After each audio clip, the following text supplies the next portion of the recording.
Kolega moj, vidiš li ti onoga momka tamo? Ja sam čuo. Neki su mi rekli da je on samo tako bogat. On ima sve, a mi nemamo ništa. Nemamo ni mobitela. Sirotinje smo, nemamo baš ništa. Jedva pronađemo da jedemo. A šta ćeš kolega? Nemamo telefona, nemamo para, nemamo ništa. Pa znam, onaj momek sve ima, što god dijete poželi on ima. A mi nemamo ništa. Šta ti misliš? Da ga odemo pitati? Da se recimo ja ću ga pitati. Hej, bil se ti zamijenio sa mnom na jedan dan? Da on bude ovako, ja da nemam ništa, a da ja imam sve što on ima. Samo na jedan dan. Što misliš on pristati? Pa što ti misliš, moli, da on budala da će nam dati sve što ima, da se mijenja sa nama. Pa ti, moli, ti nisi normalan, ali nikako nisi normalan.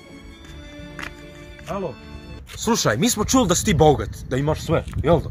Imaš telefon i pare. Nije li to tebi dosadilo? Bil si ti htio sa nama mijenjati na jedan dan? Znači, da mi imamo sve, a da ti nemaš ništa. Koji mi? Mi nemamo telefona, mi smo sirotki. Znači, samo na jedan dan da se zamijeniš sa njima. Hoćeš? Samo jedan. Hoćeš? Ako ćemo sve zamijeniti, nema problema, može. Nama.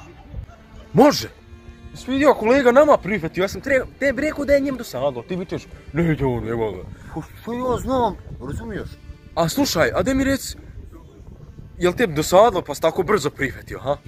Vi ste rekli da ćete se mijenjati. Ja ću živjeti vaš život, a vi ćete živjeti moj život.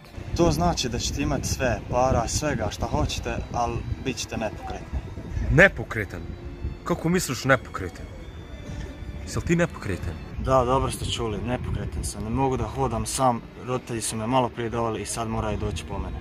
Recite mi iskreno, sad kad ste čuli istinu, da li želite se sad mijenjati? Izvini puno što smo te ometali. Želimo ti brzo oporavak da počneš hodati.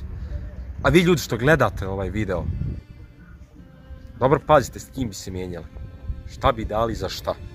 Jer ono trenutno što imate, ako ste zdravi i živi, trebate zahvaliti Bogu. Tako je. Budite zahvalni na svemu što imate. Ćao. I lajkujte video i pretplatite se na kanal.